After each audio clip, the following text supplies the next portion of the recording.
Tout d'abord, bonsoir à tous. Je vous remercie d'être venus aussi nombreux. Cette conférence est initiée par la Chambre de commerce et je remercie notamment Chantal avec qui j'ai travaillé et Olivier sur ce projet de conférence.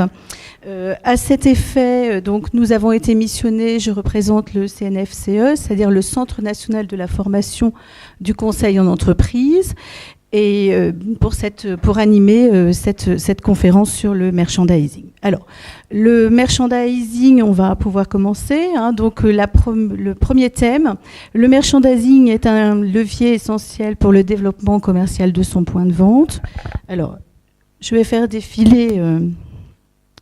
Voilà, mes petites slides. Alors, je suis Lise Dominguez. Mon expérience se scinde en deux parties. Une première partie d'une dizaine d'années où j'ai été directrice de point de vente. Donc, je ne vais pas dire que le commerce, je connais, mais un peu quand même. Donc, je me suis occupée d'un magasin Sephora, d'un magasin Geneviève Le Thu, les arts de la table, et ma toute première expérience était pour les magasins prix uniques qui maintenant s'appellent les magasins Monoprix. À l'issue de cette expérience en point de vente, je me suis orientée vers la formation professionnelle et je forme depuis une quinzaine d'années maintenant des directeurs de point de vente, des adjoints de magasins, donc sur toute la partie commerce. Mon métier, c'est le diagnostic du point de vente, sans prétention en disant ça. Donc toute la partie animée, gérer, vendre et encadrer, pour lesquelles je développe des conférences, mais aussi des formations. Voilà, je ferai court parce qu'après ça fait un peu prétentieux tout de même. Quelques petits préalables, je pense peut-être que vous les avez déjà faits. Vous l'avez déjà fait. Alors la conférence va durer 1h30 et ensuite nous aurons un petit débat questions-réponses de 30 minutes. Voilà. Et puis je vous demande d'éteindre le téléphone et de le rallumer à la fin de la conférence si possible. Voilà, je vous remercie bien. Il nous a paru important de nous poser une première question, c'est-à-dire en quoi les pratiques merchandising invitent le client à pénétrer dans le point de vente et lui suggèrent l'envie d'acheter, puisque en fait notre idée c'est évidemment de faire du chiffre d'affaires, de garantir nos objectifs commerciaux et que notre magasin à terme génère quand même du bénéfice. Alors, première possibilités par rapport à ça. On va développer dans le programme qui est ici la notion de merchandising en point de vente, les techniques de merchandising pour implanter un point de vente et une définition du merch, quels sont les objectifs du merch que vous connaissez certainement, les concepts merchandising, qu'est-ce que le plan de masse dans un magasin, comment je réalise du merch produit, et y a-t-il quelques outils, là je les développerai rapidement, pour mesurer l'efficacité du merchandising que je mets en point de vente. Alors l'idée d'aujourd'hui, ce n'est pas de faire un cours sur le merchandising, c'est pas ça le but. L'idée, c'est de se dire les techniques merchandising que l'on applique en grande distribution ou en libre service, est-ce que moi, je peux et je dois les intégrer dans mon commerce de proximité? Alors, le merchandising, comment le définir? Alors, une première petite définition, parce qu'il en faut toujours un petit peu, selon Edward Brandt, qui est un théoricien du merchandising, alors entre guillemets théoricien de 1963, qui a commencé à définir la notion de merchandising. Et pour quelle raison? Parce que c'est l'apparition du libre-service. Alors, première idée, le merchandising obéit à la règle des 5 R, le right item, le right quantities, le right place, le right time et le right price. C'est donc le bon produit, la bonne quantité, au bon emplacement, à la bonne période et au bon prix. Alors, je vais un petit peu développer cette idée. Que veut dire le bon produit? Celui que notre client désire. Alors, je prends un exemple de boucherie. Imaginons les brochettes, c'est maintenant qu'on souhaite les trouver dans le point de vente. Les plats mitonnés, ça va plutôt être au moment où il fait froid. Si j'ai pas de brochette, je ne satisfais pas mon client, par exemple. En bonne quantité, une rupture de ce produit, nous ne ferons pas le chiffre d'affaires escompté. Nous provoquons une insatisfaction auprès de notre clientèle. Et qu'est-ce qu'il se passe? Notre client risque d'aller ailleurs. Voilà. Au bon emplacement, alors l'idée c'est qu'il est nécessaire de simplifier la recherche du client et de lui mettre en avant les produits qui lui paraissent les plus intéressants, mais aussi nous, en tant que commerçants, c'est à nous de susciter au client l'envie d'acheter et donc de lui soumettre à la vue les produits que l'on souhaite vendre. Ensuite, au bon prix, c'est-à-dire le prix que le consommateur est prêt à payer pour ce dit produit, et à la bonne période, celle pendant laquelle le consommateur souhaite faire ses achats. Le pull en cachemire, généralement, on préfère le faire à partir d'octobre plutôt qu'au mois de juin. Voilà. Alors, ce sont que des éléments de bon sens, si je puis dire, que vous connaissez tous, bien évidemment. Alors, une autre petite définition, selon l'Institut français du merchandising, là on amorce une autre idée. Alors, le merchandising est un ensemble de techniques et d'études, d'applications en vue d'augmenter la rentabilité du point de vente. Si je suis vraiment sur l'idée d'être rentable, véritablement de dégager du profit. Alors comment? Par une adaptation permanente de l'assortiment aux besoins du marché, c'est-à-dire la collection que je propose, est-ce qu'elle correspond véritablement à ma clientèle? Est-ce que moi-même j'ai compris peut-être que je peux proposer d'autres types de produits, Je prends un petit exemple, par exemple un magasin Monoprix qui était sur Neuilly, qui ne développait pas du tout des petits accessoires bureautiques, parce qu'en fait le magasin n'en proposait pas du tout, les magasins Monoprix n'en proposaient pas du tout. Et puis les clients posaient toujours cette question: est-ce que vous avez des clés? Est-ce que vous avez du papier? Est-ce que vous avez des cartouches d'encre, etc. Le magasin réfléchit que sa clientèle avait besoin de ce type de produit, donc il a créé un rayon pour répondre à ce besoin, et ensuite ça a été étendu à tous les magasins Monoprix. Autre possibilité, une présentation appropriée des produits. Quand je présente de la bijouterie, je vous fais un petit clin d'œil, quand je présente de la bijouterie, je pense que le client attend véritablement une présentation qualitative, une présentation précieuse du produit qui est à vendre. Donc voilà, je réfléchis, dans mon point de vente, je vais réfléchir à proposer une présentation appropriée, qui sera aussi un élément différenciant par rapport à ma concurrence. Ensuite, alors celle-ci m'a paru un peu intéressante parce qu'elle est très orientée et très connotée. C'est une définition selon Que Choisir. Le merchandising est l'ensemble des techniques destinées à inciter le consommateur à dépenser une somme maximum. Donc on y va, en l'exposant au plus grand nombre de tentations, en mettant à sa portée les produits sur lesquels le distributeur réalise la plus forte marge, en lui rendant difficilement accessibles les produits d'usage courant. Donc on incite le consommateur, à acheter des produits qui réalisent souvent de la marge, et en réduisant ses possibilités de choix et de jugement, et en favorisant les achats d'impulsion.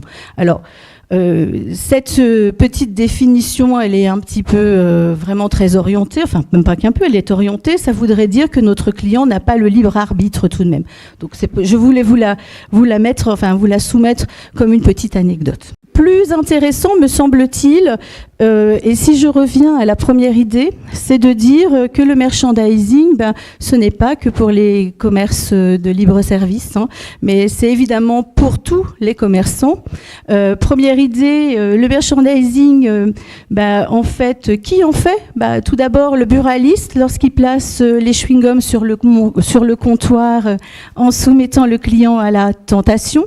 Le pâtissier qui présente ses produits par sous-famille, quand je mets tout simplement, je commence à classer mes familles de produits et je mets les gâteaux aux fruits rouges et puis à côté peut-être les Saint-Honoré, je commence à donner, je commence à créer chez mon client une certaine appétence, et puis la notion de salivation commence à arriver. Mon client salive et ça lui donne l'envie d'acheter les produits. Et le boulanger qui place les bonbons par exemple à la hauteur des yeux des enfants, on soumet notre enfant à la tentation et il est difficile souvent de lui dire non en tant que parent. Nous arrivons au premier volet. En fait, les techniques merchandising pour implanter un point de vente. Alors, le merchandising, on l'a déjà un peu évoqué tout à l'heure, c'est un ensemble de techniques de mise en valeur et de mise en scène de l'espace de vente, c'est-à-dire que nous allons avoir une surface de vente, que nous allons utiliser et optimiser, que nous allons rendre, on va dire, mettre en valeur au maximum, et ensuite nous mettrons aussi en valeur par des techniques le produit en lui-même. C'est-à-dire que le merchandising se raisonne en deux temps. D'une part, le plan de masse du magasin, et ça je l'expliquerai un peu plus tard, et puis ensuite la notion de merchandising produit. Alors, toujours, peut-être que ça vous choque, mais toujours dans l'idée que l'idée du merchandising, c'est de développer du chiffre d'affaires, mais c'est aussi de rendre notre commerce profitable. Alors, qu'est-ce que le merchandising ? Utiliser au mieux la surface de vente, on va voir comment. Créer des rayons dits attractifs, on verra aussi comment je crée des rayons attractifs dans mon point de vente. Et comment ensuite je mets en valeur ces 10 produits. Alors, évidemment, tout ça dans le but de développer mes ventes dans mon point de vente, dans mon magasin. Alors, quels sont les objectifs du merchandising ? Alors, un premier objectif, il y en a plusieurs, il y a plusieurs objectifs pour le merchandising. Alors, premier objectif, augmenter la fréquentation dans mon point de vente. Comment ? Par cette petite photo, par exemple, on voit qu'on risque de augmenter la fréquentation. J'ai mon point de vente, je réimplante régulièrement les univers. Alors là, vous avez un univers, travaillé par Colorama. Ici, nous avons une petite table. Donc, je bouge, par exemple, mon mobilier. Je réimplante régulièrement. Ici, sur cette petite table, je change les produits de la table. Ça va augmenter la fréquentation de mon point de vente, puisqu'en fait, je crée une certaine nouveauté à l'intérieur de mon point de vente. Autre objectif, accroître l'attractivité du point de vente. Je rends mon point de vente attractif, je développe une ambiance d'achat. Ici, l'ambiance d'achat, on peut considérer qu'elle est plutôt chaleureuse. On a du mobilier, on a de la lumière, on a des petits mannequins sur lesquels sont présentés les produits. Je rends mon offre attractive. J'ai présenté un merch de qualité au travers duquel les clients peuvent se projeter. Autre possibilité, inciter le client à revenir plus souvent. Là, il m'a semblé important de parler de l'originalité, mais aussi de la nouveauté des produits. Là, déjà, les produits sont extrêmement qualitatifs, mais dans une pâtisserie, comment je fais revenir ma clientèle ? En proposant d'autres types de gâteaux et peut-être aussi en jouant la saisonnalité. Il y a un moment où là, nous allons avoir des fruits rouges, on pourra proposer des fruits rouges. Il y a un autre moment où nous aurons des produits à base de crème de marron. Nous n'allons pas les présenter, enfin, en tout cas, peut-être pas de façon si étendue au mois de mai, alors qu'en octobre, les clients sont censés plus manger des produits un peu plus riches. Voilà. Là aussi, la mise en scène, on commence déjà à être dans du merchandising de séduction, puisque les produits sont beaux, ils sont aussi classés par type de famille. Nous avons des produits chocolatés, nous avons des fruits un peu plus bas, un peu plus loin. Donc en fait, on tente son client avec des offres en permanence, des nouveautés et des produits originaux. Augmenter le panier moyen. Là, c'est typiquement une illustration que l'on pourrait trouver, on va dire, dans la grande distribution. Mais en fait, je développe les achats d'impulsion avec les achats de tour de caisse. Mais si je suis un petit commerçant, je prends un magasin de vêtements. Un magasin de vêtements, quand on arrive à la caisse, on peut aussi, mettre un petit présentoir avec des bracelets proposés, un présentoir de bagues. On développe les achats d'impulsion. À côté de sa caisse, on a un petit présentoir de boucles d'oreilles. On développe les achats d'impulsion. Donc c'est une technique qui normalement est pour la grande distribution, mais qui est complètement adaptable dans nos points de vente. Augmenter la marge par client.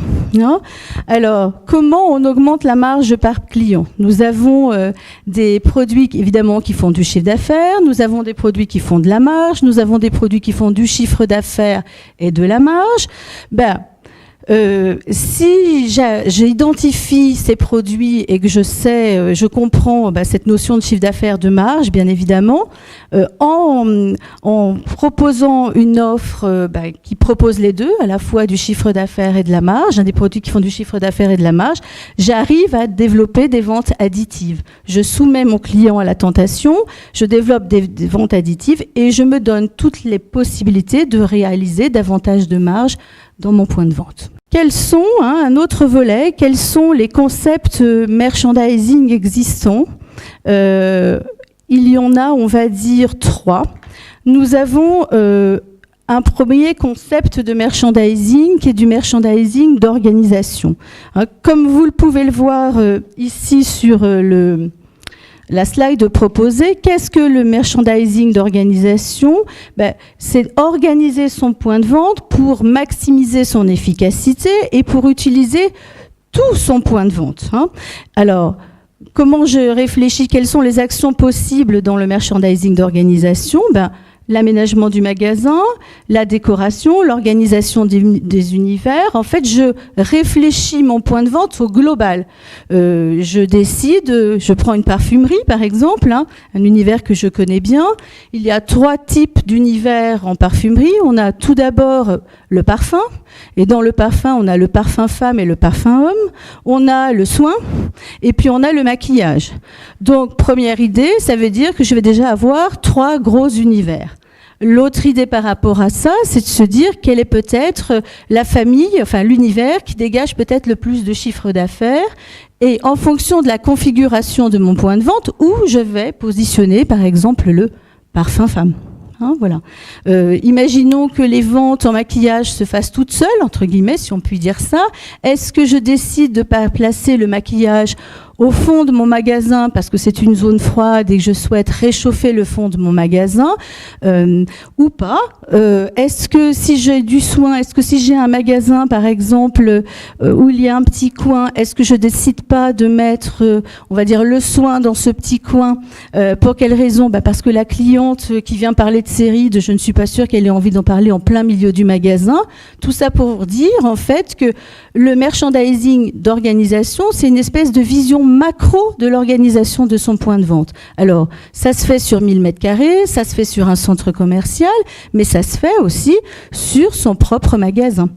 J'ai notamment une anecdote quand on avait travaillé avec Olivier, où une des conseillères commerciales me demandait, voilà, j'ai un client, il veut monter un point de vente, il veut vendre à la fois des produits d'épicerie fine, il veut vendre du petit mobilier, et ensuite il veut aussi faire un bar, plutôt un salon de thé. Comment je fais pour répartir cette surface? Il y a des chances que déjà le mobilier d'appoint, dans un premier temps, prenne une surface un peu importante. Ensuite, donc ça veut dire peut-être que il y aura forcément dû à ce type de produit une place plus importante pour ce mobilier d'appoint. Ensuite, est-ce que je souhaite faire, avec la place qu'il me reste, étendre la gamme épicerie fine? Je réfléchis, est-ce que ça me rapporte du chiffre? Est-ce que ça me rapporte de la marge? Est-ce que je vais véhiculer un autre type d'image par rapport à mes concurrents ou par rapport au commerce à côté des miens sur ce type de produit? Et l'idée, aussi la troisième idée qui ressortait, c'était où vais-je placer dans mon point de vente, on va dire, ce salon de thé, hein. Alors, est-ce que je le place de façon confidentielle? Donc, c'est une vraie réflexion à avoir, non? Voilà. Ensuite, nous avons un merchandisage, on va dire, de gestion. Hein, qu'est-ce que le merchandising de gestion? C'est de raisonner en essayant d'optimiser les performances d'un univers, c'est-à-dire on raisonne en termes de chiffres d'affaires et en termes de marge. Donc ça va être déjà dans ce merchandising de gestion où est-ce que j'implante ce type, on va dire, de meubles, où est-ce que je commence à implanter ce type de produit et pourquoi, non? Voilà un petit peu, c'est une autre... donc, dans le merchandising de gestion, on commence à arriver les actions d'étude de rentabilité des univers et des produits. Hein, donc on a vu donc ce merchandising d'organisation. Là, on est plus dans la notion d'univers et de produits et on est dans le merchandising de gestion. Et puis, il nous en reste un troisième à voir, qui est le merchandising de séduction, c'est-à-dire la théâtralisation de l'offre. Là, au travers de la photo qui est fournie, on voit, elle est un peu floue malheureusement, on voit, comment dire, que il y a deux univers répartis par couleur, il y a une mise en scène, une première mise en scène des produits. L'idée, c'est de développer une attractivité visuelle, hein. C'est de tenter le client par des couleurs, par des formes, par une ambiance, et évidemment favoriser son orientation dans le point de vente, dans l'idée évidemment de développer les ventes sur ces produits. Alors, quel type d'action pouvons-nous mettre en place? Du marketing sensoriel. Je vais développer ce qu'est le marketing sensoriel un peu plus tard. Par des couleurs, hein. Je délimite mes univers aussi par des couleurs. Ça permet aux clients de visualiser les univers. Je fais des thèmes couleurs. Je cherche du vert pour aménager mon appartement. Des objets en vert, je les vois, ils sont verts, je vais me diriger et acheter ces objets verts. Une ambiance sonore, on verra pourquoi l'ambiance sonore est importante. Puis ça peut être aussi des mises en scène.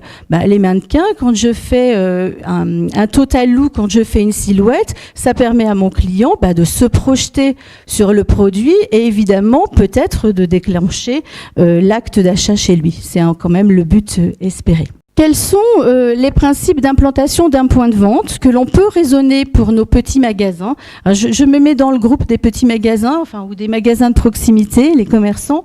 D'abord, dans un premier temps, avant de raisonner le merchandising produit, il est important de raisonner la notion de plan de masse. La notion de plan de masse, ça sous-entend que nous réfléchissons le merchandising dans sa globalité. Et ça sous-entend que nous allons réfléchir de la vitrine à la sortie de la caisse, non? Alors, je vous propose 6 moments. Tout d'abord, on va passer un peu de temps sur la notion de vitrine. Ensuite, l'accueil, la notion d'entrée, la notion d'univers, la circulation et la signalétique, et puis on fera aussi un petit point sur le marketing sensoriel. La vitrine, c'est un élément important. La vitrine, c'est un élément pour lequel il ne faut pas se louper, hein, sur lequel on ne doit pas se louper. Une vitrine, lorsqu'elle est séduisante, elle incite notre client à pénétrer dans notre point de vente et surtout, elle est vendeuse. Donc, elle invite notre client à pénétrer dans notre point de vente. Elle donne un aperçu de l'atmosphère du point de vente, c'est-à-dire si la vitrine est attractive, si la vitrine est plaisante. Elle me dit à moi, en tant que client, je risque peut-être aussi de trouver ce type de produit à l'intérieur du magasin. Non. Elle doit présenter des produits dits moteurs, c'est-à-dire qu'une vitrine, véritablement, ça doit développer du chiffre d'affaires. Et normalement, les produits présentés doivent vous être demander en magasin. Alors, ce que l'on peut voir parfois chez les petits commerçants, c'est que, alors peut-être par faute de stock ou peut-être parce qu'on n'a pas trop bien raisonné sa vitrine ou envisagé sa vitrine, le produit qui est en vitrine, c'est le seul à vendre. C'est une première petite erreur, entre guillemets. C'est-à-dire que si je propose une vitrine, je dois avoir les produits à vendre en quantité pour mes clients. Ensuite, elle doit capter l'attention du passant et elle doit être évidemment suffisamment attractive pour susciter le regard et inciter le passant à s'arrêter. La vitrine, moi j'ai tendance à dire, elle fait un clin d'œil à vos clients. On va en parler tout à l'heure avec Laurence qui parlera de ce sujet. Je vais avancer et je donnerai la parole à Laurence. Véritablement, c'est le clin d'œil. Là, j'en ai profité. Alors, il y a des techniques que je ne développerai pas avec vous ce soir pour construire une vitrine. Je vais plutôt être sur des éléments assez généraux, mais une vitrine, ça a une taille. Donc, qu'est-ce que ça sous-entend ? C'est-à-dire que plus la vitrine est grande, plus on va présenter un nombre de produits importants dans la vitrine. Mais on ne peut pas tout présenter dans la vitrine. Donc, il va falloir faire des choix au niveau de sa vitrine. La vitrine ne peut pas être cacophonique. Ensuite, nous avons dans les vitrines, il y a un sol. Alors, on verra que le sol peut être un avantage, mais il peut être aussi un inconvénient. Si j'ai des tout petits produits à présenter en vitrine, il va falloir peut-être qu'à l'intérieur de ma vitrine, je trouve une autre vitrine pour que ces petits produits soient à la hauteur des yeux de mes clients et pas à même le sol. Le sol peut conférer un aspect prestigieux à votre vitrine, mais le sol peut être aussi complètement en relation avec le thème de la vitrine. C'est-à-dire, je présente des plats asperges. Ça évoque la notion du printemps. Rien ne m'empêche d'acheter un carré de verdure pour être en cohérence. Le sol vient rehausser les produits que j'aurai à présenter. Ensuite, nous verrons, et je vous passerai des photos par rapport à ça, le fond de la vitrine est important. Alors, il existe plusieurs possibilités pour le fond de la vitrine. Là, en l'occurrence, le fond de la vitrine, la vitrine, on ne voit pas l'arrière du magasin, donc ça fait une sorte de petit écrin pour les produits présentés. C'est une première possibilité. Parfois, nous avons des vitrines qui sont semi-ouvertes. Donc, une vitrine semi-ouverte, elle vous fait un petit instant agréable, vous regardez la vitrine et du coup, vous voyez un thème et ça vous donne envie d'acheter ce thème. Et si la vitrine est semi-ouverte, l'autre avantage, c'est qu'on voit le reste du magasin. Donc c'est déjà, on va dire, une première entrée dans votre point de vente. Et puis après, vous avez des vitrines qui n'ont pas du tout de fond. Et la volonté du commerçant, c'est de laisser l'œil du client pénétrer, et parce qu'en fait, lui, il préfère fonctionner comme ça. Alors, on peut alterner aussi ces vitrines. Parfois avec des fonds, parfois sans fond, parfois avec des demi-fonds, voilà. Autre point, les matériaux que l'on va choisir en vitrine. Alors, mettons-nous des miroirs, mettons-nous de la moquette, la chaleur de la moquette, utilisons-nous, parfois du marbre. Voilà, tout ça, ça confère à notre vitrine un aspect et ça envoie une image à notre client. Ça renvoie une image à notre client. Nous avons les couleurs. Alors souvent, c'est là où le bas blesse, entre guillemets. Une vitrine, c'est maxi 3 couleurs. Alors, sauf, et on verra tout à l'heure, je vous présenterai des photos de vitrines, on verra qu'il y a plusieurs couleurs, mais là, c'est parce qu'on a présenté un thème. Mais au-delà de 3 couleurs, la vitrine devient cacophonique.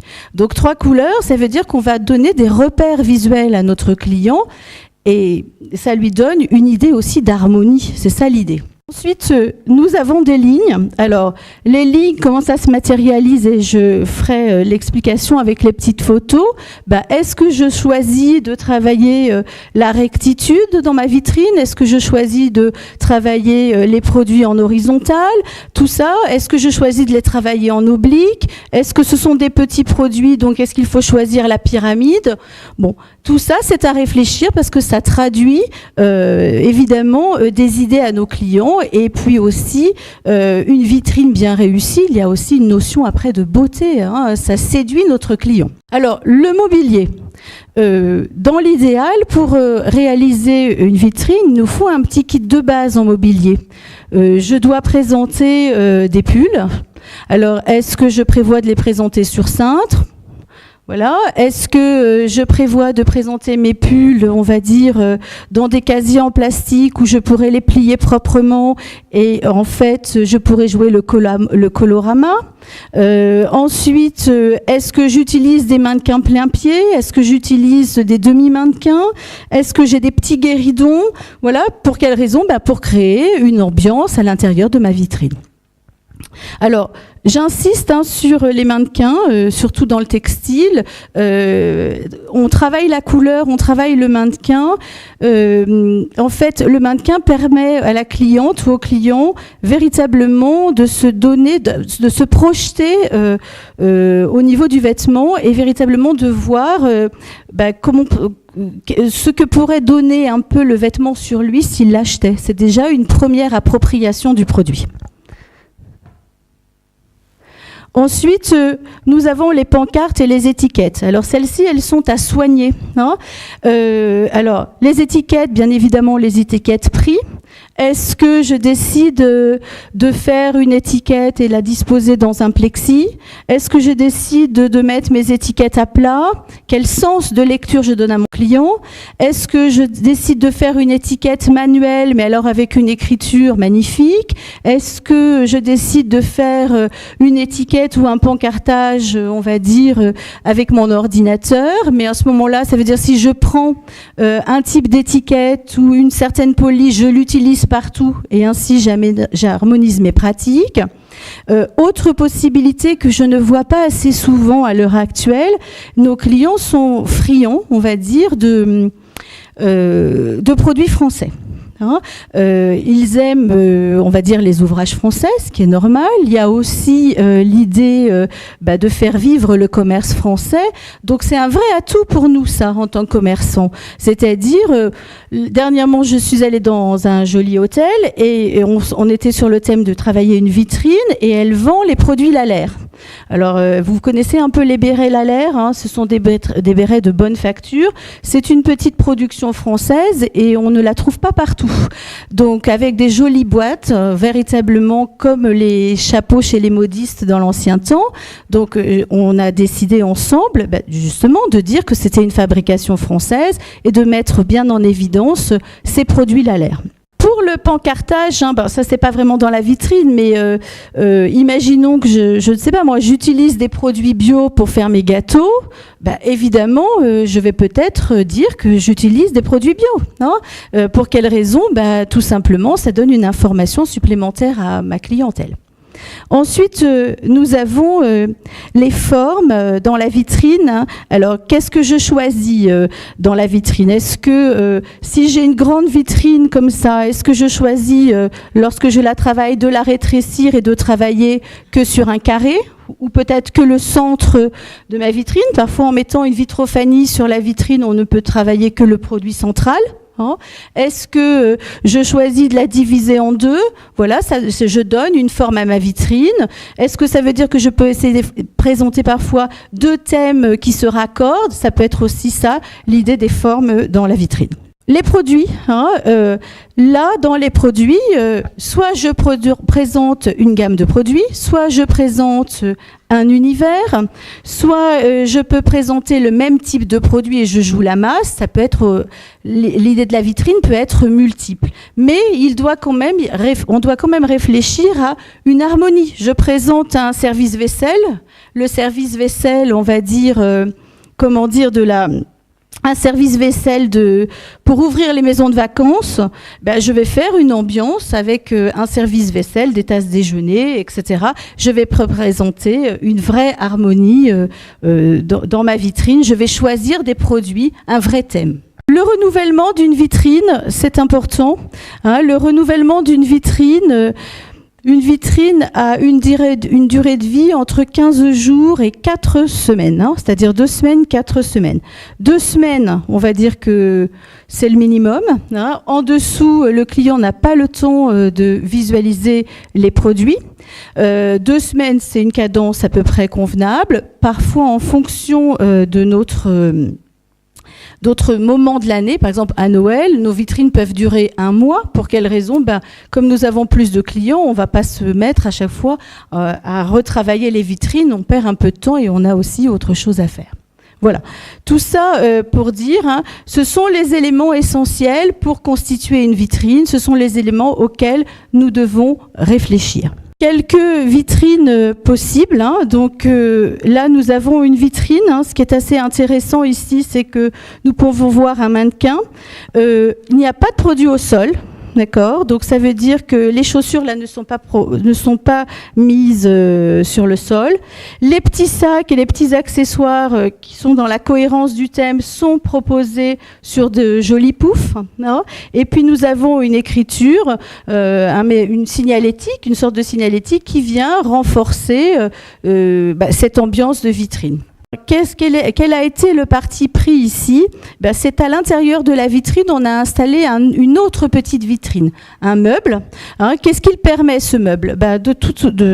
Déjà de conférer un aspect précieux aux produits proposés. Ensuite, ce meuble permet au client d'avoir les produits à la hauteur des yeux. Et puis, il est renforcé, cette présentation marchande, elle est renforcée par cette petite vitrine qui est très jolie, et aussi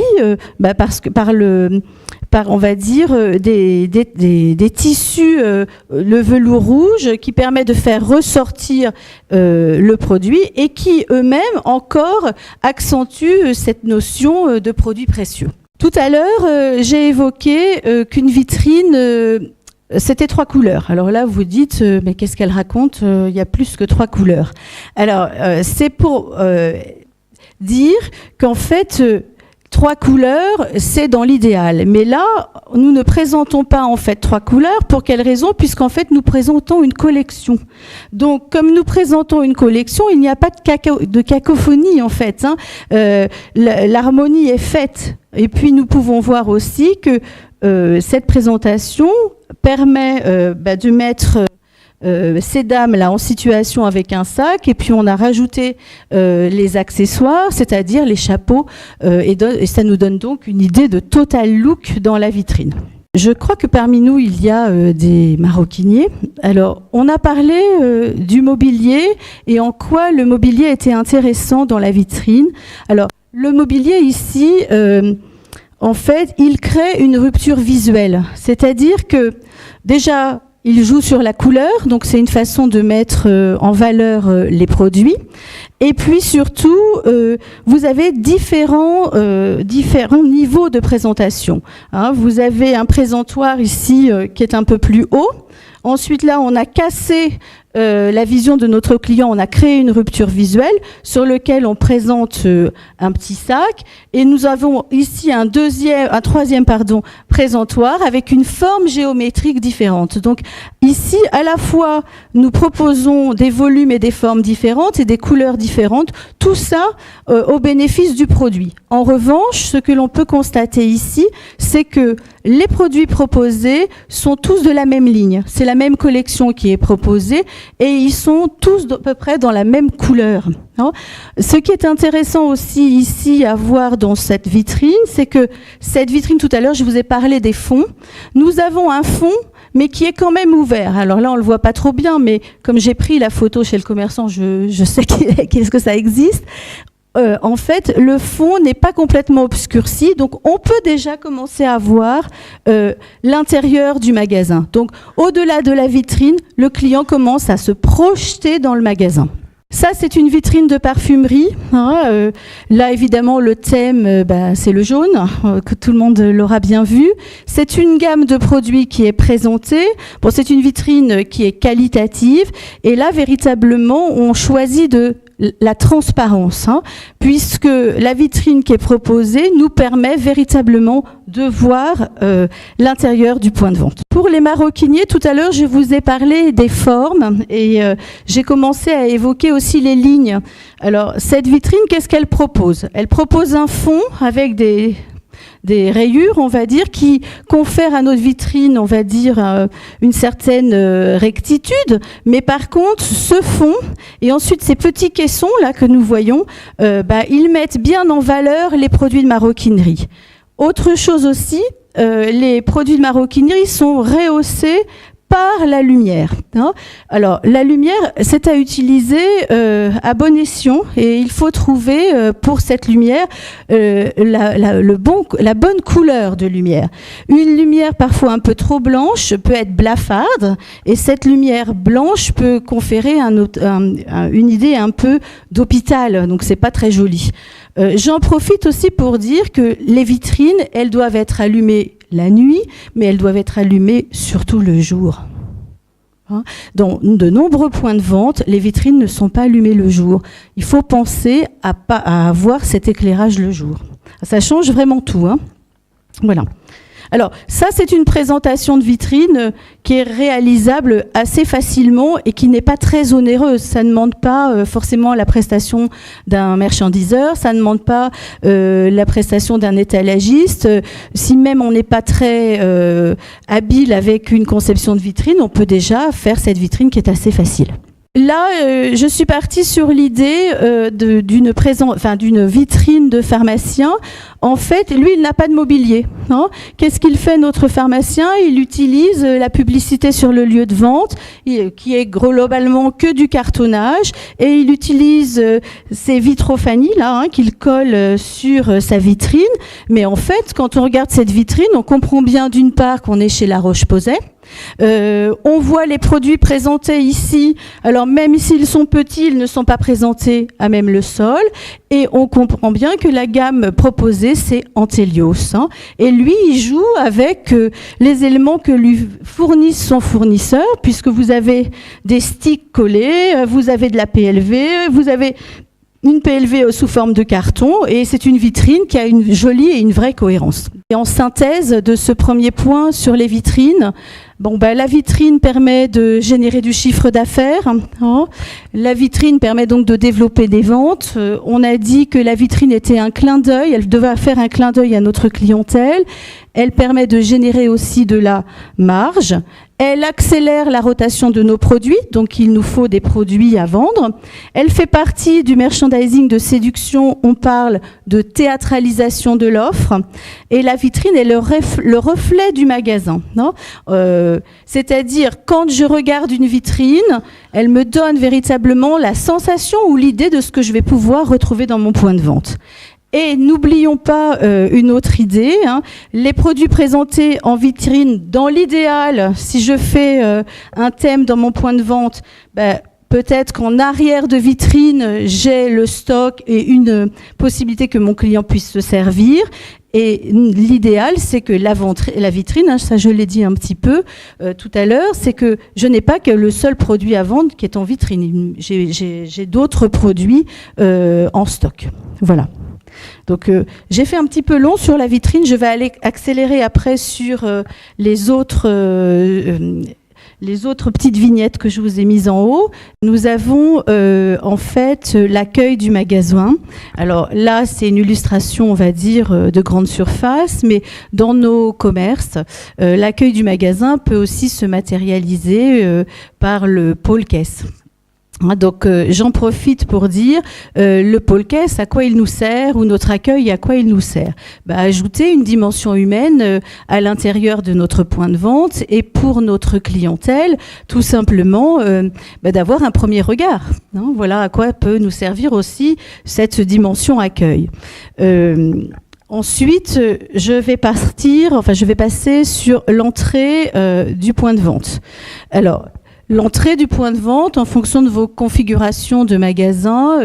Peut-être que elle n'est pas celle que vous voudriez, peut-être que elle n'est peut-être pas suffisamment large, même s'il y a des normes de sécurité, etc. Mais il y a une chose que l'on voit souvent et à laquelle il faut réfléchir, et ça c'est vraiment une petite ficelle métier. Est-ce que la porte d'entrée doit rester fermée ou est-ce que la porte d'entrée doit-elle être ouverte ? Il y a de nombreux magasins où la porte d'entrée est fermée. Quand la porte d'entrée est fermée, c'est un premier frein pour le consommateur puisqu'il faut qu'il l'ouvre. Alors, je ne dis pas qu'à moins 32, la porte doit rester absolument fermée, d'accord ? D'ailleurs, je ne suis pas sûre qu'on arrive à moins 32, mais c'est une première phase d'accueil tout de même, cette entrée de point de vente. Alors dans les techniques merchandising, quand la configuration du magasin s'y prête, le client a une tendance naturelle à tourner à droite. Donc, ça voudra dire que quand on réfléchit son implantation, quel type de produit, quel type d'univers j'implante à droite dans mon point de vente. Alors ça, c'est une règle de base, mais qui peut être largement déclinable dans mon magasin. Nous arrivons aux univers.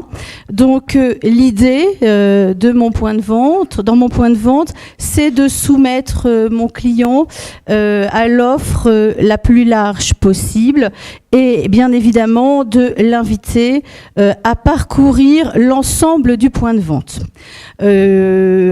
Par exemple, je vais prendre Olivier, non pas Olivier, Pierre, pardonnez-moi. Je suis allée visiter votre point de vente. Dans votre point de vente, évidemment que toutes les zones ne sont pas chaudes. Il y a, si je puis m'exprimer ainsi, il y a des zones chaudes et des zones froides. Donc, vous avez notamment pris le parti pris de créer, parce que j'ai compris le commerce, du bijoutier a muté, en quelque sorte, les ventes ont muté, et la partie qui correspondait à la bijouterie, vous avez décidé de la mettre dans un nouvel endroit, un endroit spécifique où on peut faire un endroit un peu plus confidentiel, mais c'est certainement aussi une façon de réchauffer votre point de vente. Je pense que c'est peut-être ça, mais c'est à ça que nous devons réfléchir. Quand j'ai un point de vente, tout le point de vente n'est pas vendeur. Donc, comment j'implante aussi mon univers ? Donc, soumettre le client à l'offre la plus large possible et l'inviter à parcourir l'ensemble du point de vente. Je crée, si possible, un parcours client. Je fluidifie la circulation dans le point de vente et je respecte les contraintes de sécurité. Un exemple, là, je suis en pâtisserie. Est-ce que je crée des univers ? Oui. J'ai un linéaire, mais qu'on peut dire qui est divisé en 3. Vous avez un premier univers ici qui serait qui concerne les macarons. Ensuite, vous avez de la pâtisserie et puis enfin de la viennoiserie. En quoi je crée un parcours client ? Je viens chercher mes croissants. Il est évident que et la caisse est au bout, il est évident que pour aller chercher mon croissant, je soumets mon client, je lui soumets un parcours. Il est obligé de passer devant les macarons, devant les gâteaux, pour ensuite atteindre la viennoiserie. Est-ce que il va acheter des gâteaux tout de suite ? Peut-être pas. En tout cas, je lui ai suggéré l'offre et peut-être qu'à terme, il achètera autre chose que de la viennoiserie et il consommera aussi des macarons et autre chose. Ou peut-être même que cette fois-ci, il sera tenté par les deux parce que la présentation marchande étant tellement salivante que ça lui donne envie d'acheter les 3 produits. Non ? Et là aussi, nous avons créé des univers. Alors là, c'est l'univers macaron. Et en plus, nous avons droit à de la théâtralisation de l'offre, puisque le produit déjà est plutôt très agréable à regarder, et il est travaillé par Colorama. La circulation, elle, dans mon point de vente, alors vous allez me dire, oui mais Lise, j'ai un magasin de 30 mètres carrés, je crée quand même une certaine circulation dans mon magasin. À quoi elle sert? À assurer la fluidité, c'est-à-dire rendre le parcours de mon client fluide, lui permettre l'accès à tous les rayons, puisque ça c'est ma vraie démarche. Je réfléchis et je me dis mon client doit passer par où véritablement, et j'essaie de le soumettre au plus de produits possible, à l'offre la plus large possible. Je lui facilite le repérage et on va voir comment. Et puis je clarifie l'offre que je lui propose. Quelques règles d'agencement, je vais prendre ce premier plan. Là, on a évidemment l'entrée du magasin qui sert aussi de sortie. On a, on va dire, une allée que l'on peut considérer globalement comme centrale, qui permet d'aller à la fin, au bout du magasin. Et ensuite, on a disposé des meubles. Les petits carrés, là, représentent des gondoles. Et on peut donc déambuler. Donc, de ce fait, on a tracé un chemin pour notre client et on lui a fait un réel parcours pour déambuler dans le magasin. Là, nous avons des règles d'agencement et de circulation. Cet exemple est assez intéressant puisque à la fois nous avons donc, nous créons des univers, mais nous créons aussi à l'intérieur de notre magasin, nous utilisons de la circulation et l'agencement. Donc là, nous avons différentes couleurs. Là, nous avons donc un premier univers qui tourne autour du thème de l'éveil, qui est renforcé par une signalétique, puisqu'on retrouve ce petit tourson et en dessous, il y a, le thème qui est l'éveil de l'enfant et qui est aussi renforcé par un sol de couleur jaune. Donc l'idée là, elle est mise en pratique dans tous les rayons. Donc ici, je suis une artiste, une princesse, je joue, je gagne, je suis un héros et pas un zéro, je fais comme les grands et je joue le plein air. Ce qui est aussi intéressant ici, c'est de remarquer qu'à l'intérieur de ce point de vente, en fait, je joue en plein air, on a un sol qui est proposé de couleur verte. C'est aussi ce sol de couleur verte pour suggérer l'idée de plein air. Alors vous allez me dire, on peut jouer à la mer, mais là on prend le parti pris que c'est en pleine nature. Voilà. Et en créant, ces règles d'agencement, on crée aussi une circulation et on invite le client à faire le tour du magasin, ou le tour, ou passer directement, mais en tout cas, on lui a quand même créé un parcours. Règles d'agencement et de circulation. Dans l'agencement du point de vente, on a aussi les caisses. Alors, qu'est-ce que l'on place à proximité des caisses? Souvent des petits produits. Pour quelles raisons? Alors, parce que parfois aussi, ils peuvent disparaître dans les poches des clients, les petits produits. Je pense que le vol, c'est chez tout le monde. Mais aussi parce que les petits produits ont besoin de nous avons besoin d'effectuer cette vigilance. Mais à proximité des caisses, on peut placer les petits achats d'impulsion. Je reviens sur cet exemple que j'ai donné au tout début de la conférence. Je mets un présentoir. Moi, dernièrement, je suis allée dans un magasin homme et j'ai vu que c'était plutôt teenager et les jeunes mettent plutôt des petits bracelets un peu sympas. Et le commerçant avait mis un présentoir avec des bracelets, des bagues tête de mort, etc. Et il est évident que à proximité de sa caisse, il vendait, et même sur sa caisse même, il vendait les produits présentés. Si vous êtes un pâtissier, à Noël, on peut faire des petits personnages, et notamment des petits, des petits Père Noël en pâte d'amande, la rouge. On peut les mettre proprement en escargot, c'est une jolie présentation. On met ça près de son pôle-caisse ou sur son pôle-caisse, ça développe les ventes. Je suis un boucher, j'ai le droit de faire, de présenter une petite caissette avec les petits saucissons gendarmes. Ça finit le parcours du client, on le soumet à une vente supplémentaire, à un achat supplémentaire. Les règles d'agencement et de circulation, On a un peu fini sur ce thème là. Donc l'idée, c'est l'implantation du mobilier dans le magasin, puis ensuite on réfléchit à l'implantation produit. Comment disposons-nous les rayons? Selon 4 contraintes. La contrainte de la surface de vente, parfois je voudrais avoir une surface rectangulaire et j'ai une surface un peu biscornue. Je prends le cas toujours de Laurence parce que c'est votre magasin que je suis allée voir. Vous avez un premier rectangle et puis un escalier et une zone pas très accessible pour le client. Donc, comment je vais raisonner mon implantation à l'intérieur de mon point de vente? Comment je vais tourner mes produits ensuite à terme dans l'année pour faire décoller mes ventes? Ensuite, les objectifs commerciaux à réaliser. Puis j'essaie de, rendre mon offre, mes rayons attractifs, et j'essaie évidemment de travailler, j'essaie pas même, je travaille la fluidité du trafic client. Dans certains magasins, il y a des magasins qui ont des configurations un peu particulières, notamment parfois vous avez 2 ou 3 pylônes à l'intérieur du magasin. Au départ, c'est pas un atout quand même les pylônes. Donc comment je réfléchis à cette histoire de pylônes? Est-ce que j'habille mes pylônes à l'intérieur de mon magasin en miroiterie? Pour quelles raisons? Des fois ça peut donner du reflet dans mon magasin et agrandir un peu mon magasin, et ça lui donne ça permet d'être assez joli.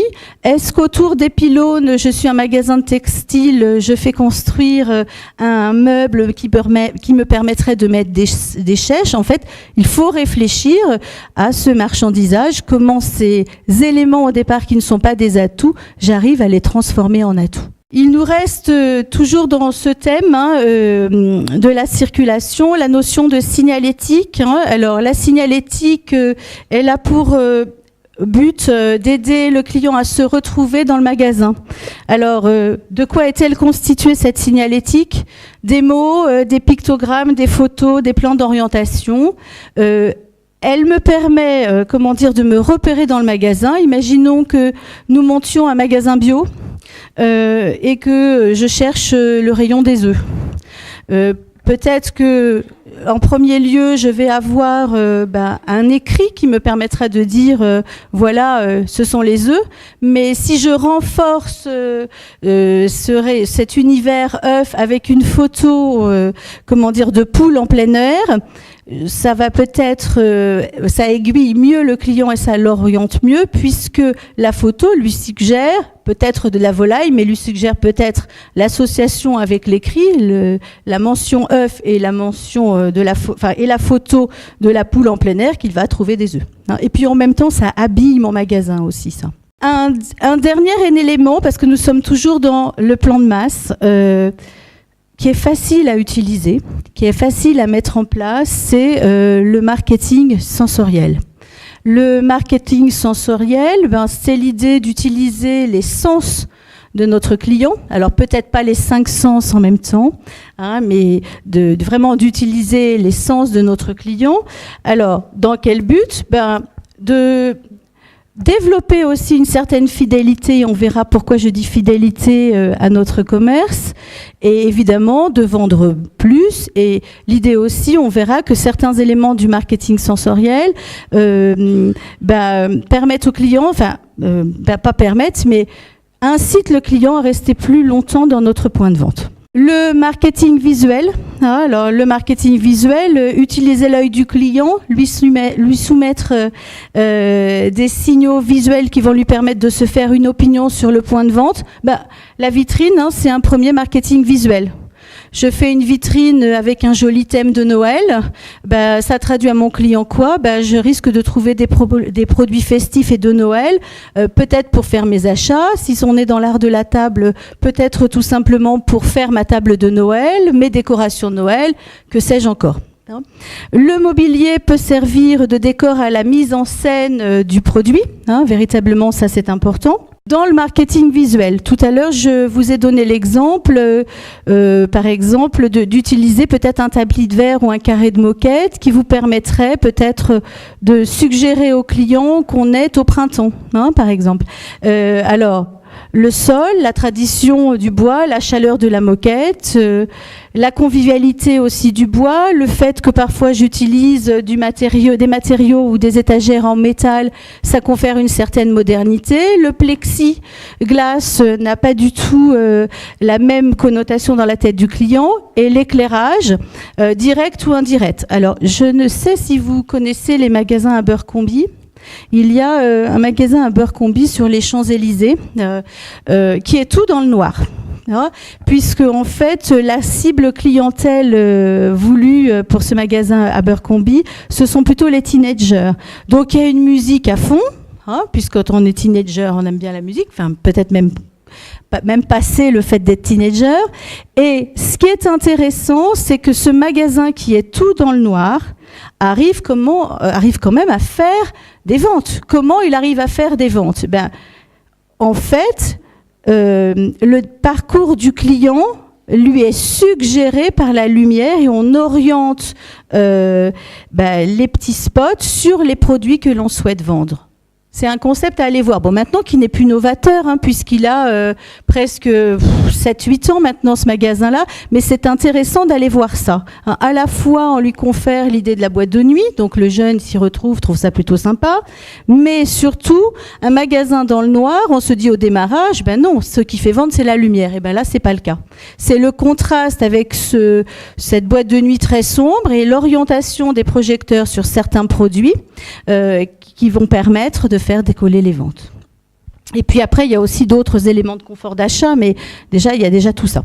Le marketing auditif, évidemment, ça passe par la musique. Ça favorise le temps passé dans un point de vente. Ça favorise aussi la détente de la cliente ou du client. En cabine de soins, par exemple, quand vous passez de la musique, ça facilite la détente pendant le massage. Voilà. Si nous montons un magasin, alors est-ce que nous réfléchissons à J'aime bien cette idée du magasin bio parce que pour l'instant, je trouve que lorsqu'on fait ses courses ou ses achats dans un magasin bio, on a un peu l'impression de les faire dans un hangar. Moi, est-ce que je suis cliente de ça ? Non. J'ai envie d'acheter peut-être des produits bio, mais j'ai aussi envie d'une présentation marchande qui soit sympathique. Et peut-être que j'ai aussi envie de faire mes courses en musique. Quel type de musique ? Peut-être de la musique purement, peut-être française, pas parce que ça correspond peut-être bien. Je vends des produits français, je mets de la musique peut-être française, peut-être ancienne, peut-être parfois de la musique décalée. En tout cas, ça crée une vraie identité de magasin. Ensuite, nous arrivons au marketing olfactif. Alors, qu'est-ce que le marketing olfactif ? C'est d'utiliser les odeurs. Alors, est-ce que dans mon magasin, je peux utiliser des odeurs ? Oui, je peux mettre un parfum d'ambiance. Alors, un parfum d'ambiance qui ne sera pas entêtant. Est-ce que ça crée un sentiment d'appartenance chez notre client ? Oui. Vous connaissez tous un peu les casinos barrières. Dans les casinos barrières, il y a les salles de jeu et les casinos barrières sentent tous la même odeur. C'est certes un lieu de perdition, mais le fait qu'on ait mis, la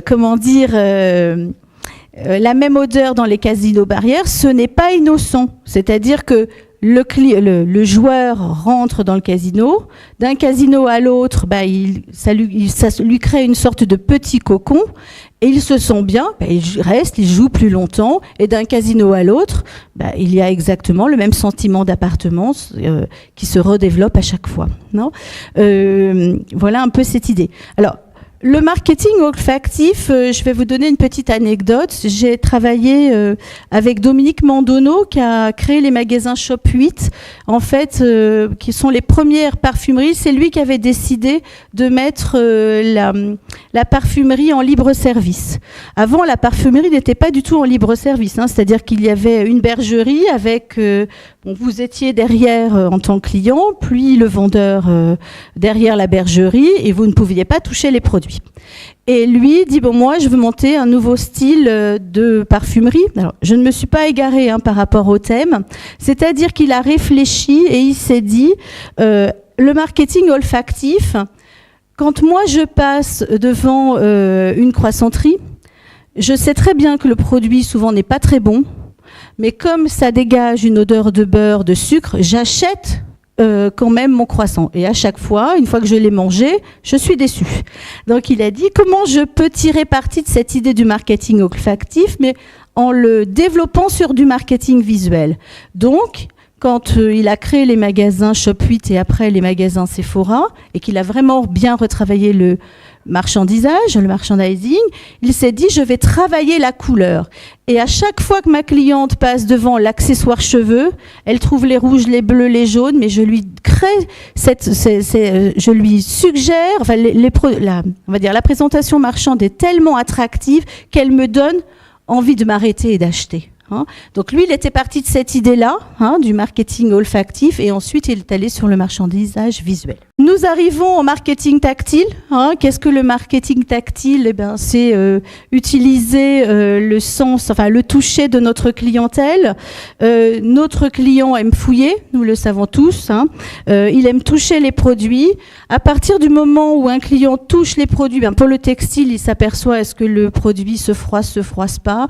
Mais il y a quand même une autre idée derrière ça, c'est-à-dire que le produit, à partir du moment où le client le touche, il y a déjà presque une première appropriation du produit. Et enfin, au niveau du marketing, nous arrivons au marketing gustatif. Qu'est-ce que le marketing gustatif ? Faire goûter les produits à notre clientèle. Alors, en commerce de bouche, il me semble que ce n'est pas assez utilisé. Peut-être que sur le Puy-en-Velay, c'est très utilisé. Nous, sur Paris, véritablement, le commerçant vous fait rarement goûter le saucisson, vous fait rarement goûter un nouveau pâté, etc., etc. Alors que il y a quand même derrière ça un vrai enjeu à la vente. Ce que l'on peut voir, c'est que évidemment de faire goûter les produits, ça incite le client à acheter. Quand vous faites goûter un petit enfant un morceau de fromage, souvent le parent achète le morceau de fromage derrière. Ça renforce la proximité avec le client et aussi ça réhumanise la relation de la vente.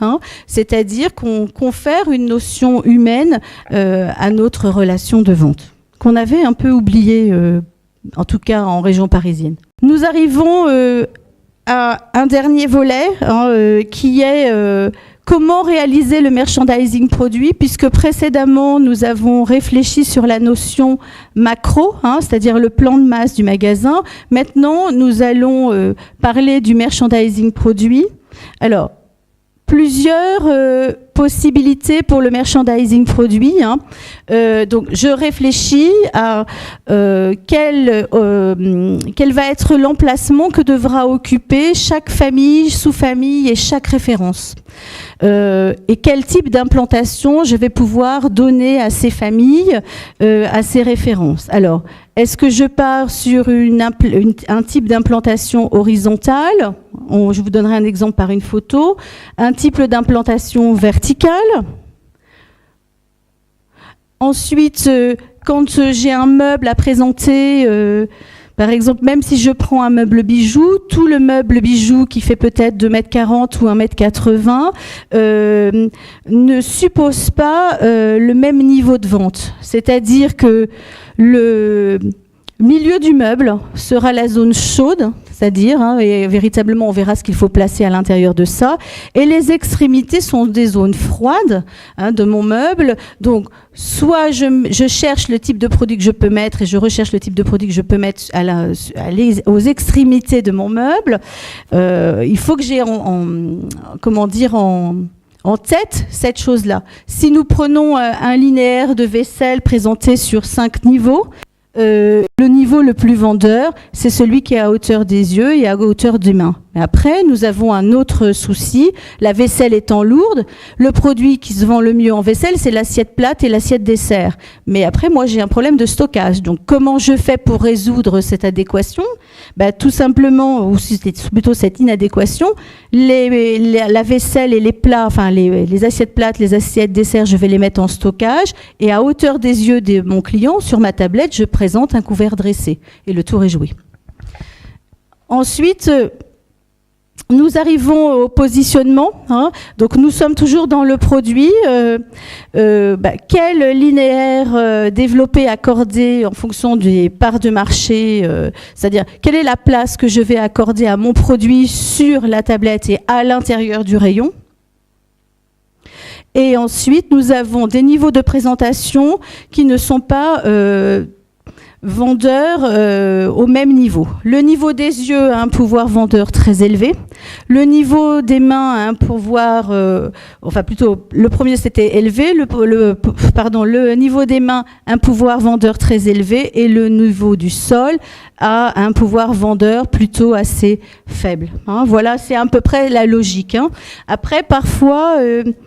en fonction de la saisonnalité des produits, on est amené à changer un peu et à réagencer, du mobilier sur lequel on a présenté des choses, mais c'est globalement ces choses-là qu'il faut retenir. Autre type de présentation possible, hein, et là je vous ai mis des photos pour illustrer tout ça.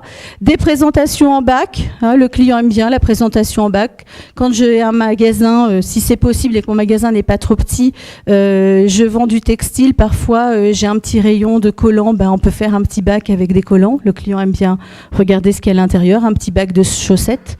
La présentation en vrac, une présentation sur cintre, une présentation en casier, et une présentation en tête de gondole. Là, ici, la présentation marchande, elle est intéressante parce qu'elle se situe à deux niveaux. À la fois, vous avez une présentation travaillée par Colorama. Donc, si on fait le lien avec la slide précédente, on va dire que ici, dans ce meuble, le niveau le plus vendeur, enfin, la partie la plus vendeuse, elle est ici. D'accord ? En revanche, ça nous permet aussi de faire du stockage, ce meuble-là. Non ? Et derrière, on a rehaussé cette présentation marchande par de la théâtralisation de l'offre, puisque nous avons 4 mannequins sur lesquels on a mis en scène les pulls, et on a mis aussi des ventes additives possibles, puisque nous avons accessoirisé les mannequins. La présentation ici n'est pas très heureuse. Volontairement, je l'ai quand même choisie parce que l'idée ici, c'est lorsque nous faisons de la présentation de produits et de textiles, il faut créer des ruptures. Alors, comment je crée des ruptures ? En présentant les produits de face, en les présentant de façon de biais, ça s'appelle le feuilleté. Hein, je présente mes produits en feuilleté. Et là, évidemment, je pense qu'il faudrait en plus travailler le colorama, qui n'est pas du tout agréable à l'œil. Nous avons parlé de la présentation verticale et de la présentation horizontale. Là, nous avons un meuble d'univers cheveux, hein, qui propose une présentation horizontale. C'est-à-dire ici, nous avons une gamme de produits de cheveux.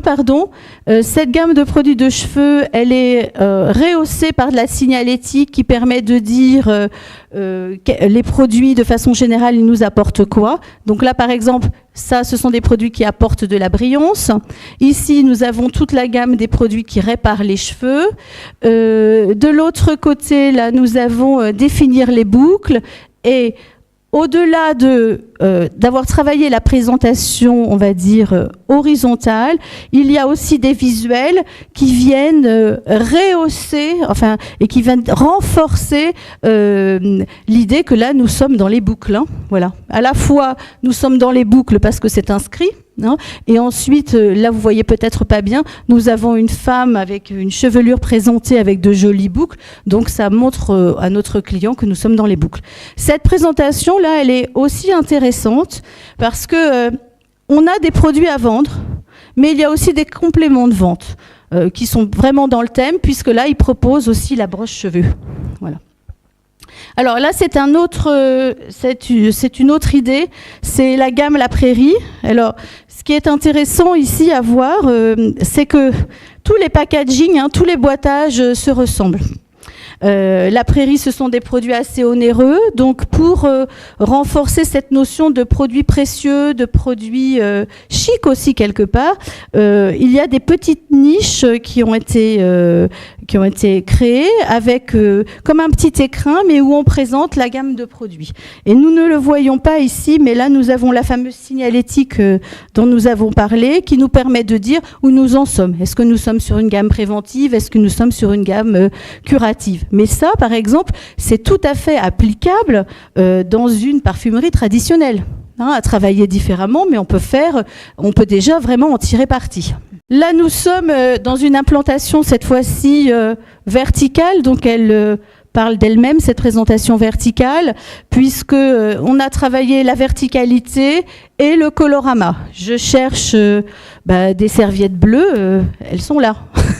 Je cherche des serviettes blanches, elles sont à un certain endroit. Donc, je trace le chemin de mon client. Et puis, ce qui est aussi intéressant, sauf à un petit endroit là, c'est pas tout à fait les mêmes serviettes, mais le merchandising d'une descente là, elle est déclinée exactement de la même façon sur les autres produits d'une autre couleur. Donc tout ça, ça confère un sentiment d'uniformité pour le client et d'univers. Alors, nous avons ici un autre type d'implantation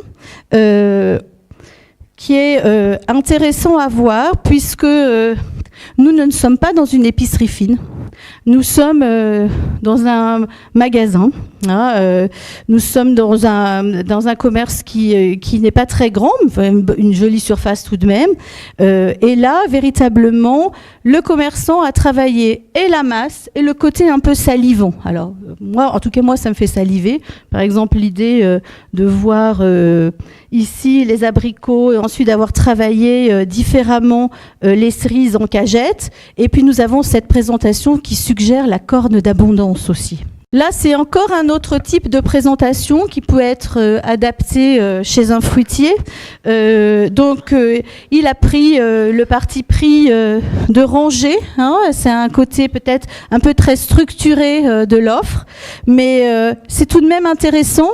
Parce que on peut le faire, alors peut-être en stockant moins, puisque lui, sa capacité de vente est peut-être énorme, mais ça peut être une idée que l'on peut reprendre. Ça permet quoi? Les produits sont rangés par couleur. Et autre chose aussi, les produits, ici, je ne sais pas si vous le voyez, je passe devant la caméra, pardonnez-moi, et ils sont rangés aussi dans une idée de les cuire ensemble, puisque là, vous avez l'aubergine, les poivrons et la courgette, on peut faire la ratatouille. Enfin, moi, c'est ce que je comprends. Une illustration aussi de merchandising produit chez un petit fromager, comme quoi le merchandising peut être fait... un fromager, c'est pas très grand, ça fait 40 mètres carrés, voilà. La fromagerie, donc, on a choisi un univers bois, le mobilier proposé est en bois, les petits billots proposés aussi sont en bois. Ce qui est intéressant, ça c'est pas vraiment dans le merchandising, mais je vous le dis quand même, on a réfléchi au papier d'emballage. C'est-à-dire que le papier d'emballage ici est mis, sur rouleau, parce que parfois le papier d'emballage, ça devient vite moche parce qu'on tire les papiers et c'est pas très présentable. Et il y a aussi, pour pouvoir mettre un peu en exergue certains fromages, il y a des petits plateaux. On a joué la masse, donc à la fois la masse et à la fois la présentation. Et si vous aimez le fromage, je pense que c'est assez alléchant. Ça, c'est un commerçant espagnol. Donc, ce commerçant espagnol, il a réfléchi l'implantation de ses produits. Il a réfléchi, ici, il a mis les jambons, là, les chorizo, là-bas, il a fait son rayon fromage, et puis là, il fait les fuentes, et puis un peu de chorizo. Ce qui est intéressant ici, c'est de voir que le mobilier proposé, c'est une sorte de côte de bœuf, là. Je ne sais pas ce que vous en pensez. Ici, là. Ça ressemble un peu à une côte de bœuf, me semble-t-il. Voilà. Et en fait, le mobilier ici vient renforcer véritablement la présentation marchande, et elle est bien en cohérence et elle souligne cette jolie présentation marchande. Et dans des éléments, mais qui ne sont pas des éléments de merch, mais que je tiens quand même à souligner, il y a aussi une volonté de proposer quelque chose de sobre, mais aussi de clean et d'harmonieux. Le personnel a la veste de couleur et tous ont la même veste de couleur. Tout à l'heure, nous avons parlé de la signalétique. C'est intéressant ici. On voit que la signalétique montre à nouveau le nom du client. C'est sous impression en fait, mais là ça nous permet d'avoir un commerce entre guillemets dit harmonieux. Puis une sorte de nouvelle génération de boucherie tout de même. Un autre type, hein, là, donc on est toujours dans le merchandising produit, avec la théâtralisation de l'offre. Volontairement, j'ai choisi 3 mises en scène. Une première mise en scène avec des podiums. Les 2 premiers, enfin les 3 même sont des podiums en quelque sorte. Là, nous avons un podium avec plusieurs tenues. Hein. Ces podiums sont rehaussés et nous donnent le thème aussi, hein, puisque nous sommes certainement dans le printemps et l'été. Et nous avons, alors là, pas 3 couleurs, mais bien évidemment plusieurs couleurs. Ça permet évidemment à la cliente de se projeter, de se dire, ben tiens, cette petite jupe est sympa, je l'achèterai bien, et puis il y a le chapeau correspondant, et puis de présenter aussi plusieurs offres. Comme ça, le commerçant propose cette veste avec cette robe, mais moi, en tant que cliente, je peux aussi acheter cette robe avec cette veste-là. Hein. Autre possibilité, donc ça c'est à peu près c'est à peu près la même idée, mais avec un autre type, on va dire, de présentation marchande. Et celle-ci, elle fait appel, comment dire, à peut-être la femme un peu plus urbaine en quelque sorte, puisque on a proposé une silhouette, hein, un look. Avec, on a mis un scooter, donc c'est une façon pour la cliente de se projeter et de se dire bah oui, ça me correspond bien peut-être, ou pas du tout. Une théâtralisation de l'offre que je connais bien, la vaisselle. Alors, les clientes et les clients à l'heure actuelle n'achètent plus la vaisselle par 24 pièces, 18 pièces. Hein.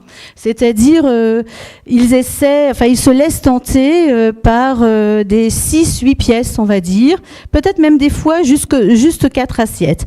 L'avantage de cette présentation et de cette table dressée, c'est que vous proposez à votre client plusieurs choses. D'une part, la nappe, puis vous lui proposez un couvert dressé, puis vous lui proposez aussi la tasse à thé, la verrerie coordonnée, et puis je vois dans la verrerie aussi les carafes. Hein, donc, qu'est-ce que ça suggère, la table dressée ? Ben, directement, j'ai des invités, peut-être que j'en ai un peu assez de mon service vaisselle, je vais proposer, je vais acheter peut-être que 6 assiettes ou 6 pièces, et puis je me fais plaisir. J'ai 2 éléments encore à vous montrer. Hein. Donc nous avons vu le merchandising, on va dire dans sa globalité, avec le merchandising avec le plan de masse. On a entreaperçu la notion, on a même aperçu la notion de merchandising produit, et nous arrivons à certains outils qui nous permettent de mesurer l'efficacité de notre merchandising. Quelques termes, tout simplement. En termes techniques, on parle de linéaire au sol, c'est-à-dire la longueur occupée au sol par le mobilier. On parle de linéaire développé, c'est-à-dire de longueur de présentation accordée à un produit, c'est-à-dire j'ai un linéaire au sol d'1,20 m et sur cette famille de produits, je lui accorde que 30 cm, c'est le linéaire développé. On parle de linéaire développé total, ça va être par exemple, j'avais un linéaire de 30 cm, j'ai les développé sur 2 tablettes, c'est 30 par 2, ça fait 60. On parle de pourcentage de linéaire développé occupé, c'est-à-dire le linéaire développé de la référence sur le linéaire total développé représente combien de pourcents ? Ça, par exemple, pour les supérettes, mais aussi, par exemple, quand on rentre dans une chaîne de magasins, où, par exemple, moi, je connais bien les magasins Geneviève Lotus, où ces petits calculs, on les avait. Donc, ça permettait aussi de nous situer notre propre magasin par rapport au magasin de la chaîne. Et on parle de coefficient d'occupation des sols, c'est-à-dire, normalement, un coefficient d'occupation des sols, le mobilier doit globalement occuper 40% de la surface de votre point de vente. C'est 0,41, 0,38, voilà, à peu près. C'est un chiffre qui nous permet de travailler. Ça ne veut pas dire qu'on va forcément arriver à 0,41. Et puis, il existe aussi 2 autres, je vais faire rapide là-dessus, il existe 2 autres indices qui sont les indices de sensibilité au chiffre d'affaires et les indices de sensibilité à la marge. Globalement, quand nous calculons ces deux éléments, ils nous permettent de nous dire est-ce que le chiffre d'affaires que j'ai dégagé sur cette référence en lui proposant 30 cm ou 20 cm ou 2 cm est suffisant ou pas. S'il n'est pas suffisant, je l'agrandis. S'il est trop important, je le rétrécis. Et nous faisons aussi le même calcul sur la marge. J'en arrive donc à la question finale, qui était en quoi les techniques, les pratiques merchandising invitent le client à pénétrer dans le point de vente et lui suggèrent l'envie d'acheter. Alors, pourquoi il est intéressant de faire du merchandising ? Ça permet d'affirmer l'identité de mon point de vente. Qu'est-ce que ça veut dire quand j'affirme l'identité de mon point de vente ? Je vais proposer une disposition de mes produits que mon client va trouver chez moi et pas ailleurs. Et du coup, ça développe la notion de fidélité. Je valorise mes produits puisqu'en fait, je vais réfléchir à comment les implanter, où les implanter, avec quel mobilier. Ça clarifie mon offre puisque je ne vais pas pouvoir tout présenter. Eh bien, il va bien falloir que je fasse pas des coupes sombres, mais des choix dans mon offre. Je crée une ambiance. Si vous prenez les magasins Carole, même s'ils n'ont pas les mêmes produits, ils n'offrent pas la même ambiance qu'un magasin Morgane. Il fidélise mon client parce que quand je propose un merch de qualité, une offre de qualité, mon client se sent bien. Et si en plus je développe des éléments de confort d'achat, il reste fidèle à mon point de vente. Ça favorise l'acte d'achat puisqu'on a vu que en fait ça peut développer les achats d'impulsion, et aussi en clarifiant l'offre, ça favorise l'acte d'achat puisque les produits sont plus facilement visibles. Donc comme les produits sont plus facilement visibles, mes clients s'y retrouveront plus facilement pour acheter. C'est donc une aide à la vente et ça augmente, si nous réfléchissons à la notion de chiffre d'affaires et de marge, ça augmente mon chiffre d'affaires et ma marge. Voilà. Alors, j'en ai terminé sur ce thème. Je vous remercie de m'avoir écouté. L'idée... évidemment, là, nous avons balayé en 1h30 tout ce que nous pouvons faire en point de vente. L'idée, et j'espère que j'ai été claire sur ce point-là, enfin, en tout cas, j'espère l'avoir bien transmis, c'est de dire que des éléments conceptuels du merchandising peuvent vraiment être applicables dans nos petits commerces, véritablement, et que ça crée vraiment une identité de point de vente. En tout cas, ça crée la vôtre, c'est ça l'idée.